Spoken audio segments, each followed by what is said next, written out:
میرے رب نے یوں نہیں اس امانت کو حضرت ابو بکر کو سونپ دیا۔ اور پھر جب غار میں ہے پھر دیکھیے کمال کیا ہے، سب یہی بات کرتے ہیں،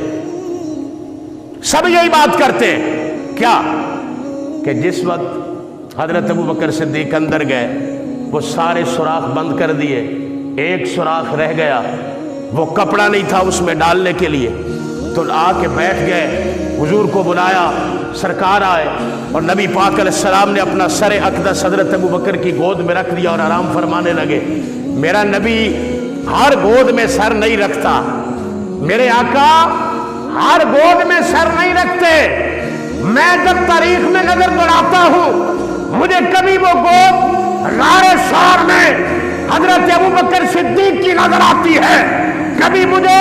نبی پاک علیہ السلام کا سر اقدس حضرت ابو بکر صدیق کی سچی بیٹی عائشہ کی گود میں نظر آتا ہے، اور کبھی یہ سر اقدس حضرت علی المرتضیٰ کی گود میں نظر آتا ہے۔ وہ گود کتنی مبارک ہے جس گود کے اندر محمد عربی کا سر اقدس، ہر گود میں محمد پاک کا سر نہیں ہوتا تھا،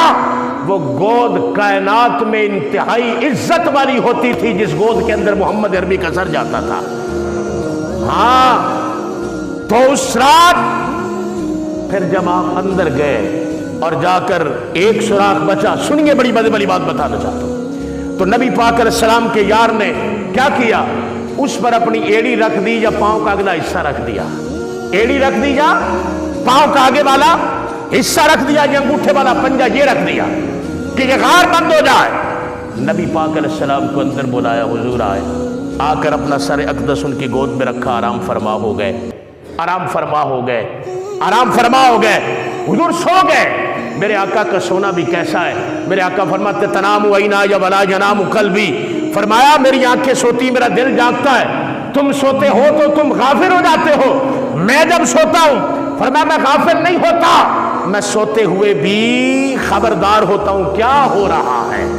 کیا میرے آقا کو پتہ نہیں تھا کہ میں تو آنکھیں بند کر لی میں نے، اب کیا ہو رہا ہے؟ یار غار اس طرح آرام فرمائے، یہ جو پاؤں تھا آگے اس طرح لگایا ہوا تھا، حضور آرام فرمائے، اندر تھا سانپ، اس نے کیا کیا، اس نے ڈس لیا۔ جب ڈسا،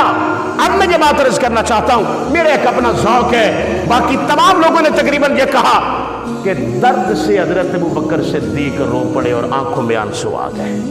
درد سے حضرت ابو بکر صدیق رو پڑے، سانپ نے ڈسا ہے، اور پھر پہاڑ میں رہنے والا سانپ بڑا زہریلا تھا، اس نے ڈسا، آپ درد سے رو پڑے۔ میں کہتا ہوں ایسی بات کر کے حضرت ابو بکر صدیق کی جرأت اور غیرت کی توہین مت کر، درد سے رو پڑے کیسے؟ اب سنیے ذرا، میں ایک بات عرض کرنا چاہتا ہوں، پسند آئے تو رکھ لینا، نہ پسند آئے تو واپس کر دینا۔ جب میں قرآن پڑھتا ہوں، میں سورہ یوسف پڑھتا ہوں، تو مجھے قصہ یوسف علیہ السلام اپنی طرف متوجہ کرتا ہے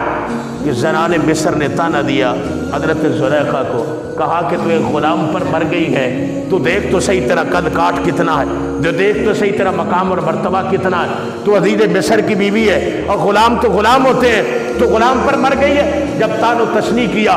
زلیخا بجائے سیخ پا ہونے کے مسکرا رہی ہے۔ کسی نے پوچھا زلیخا ان کو جواب دینے کی بجائے تو ہنس رہی ہے، وجہ کیا ہے؟ اس نے کہا ان نادانوں اور پاگلوں سے لڑوں تب جب انہوں نے حسن یوسف کو تکا۔ جھگڑا تب بنتا ہے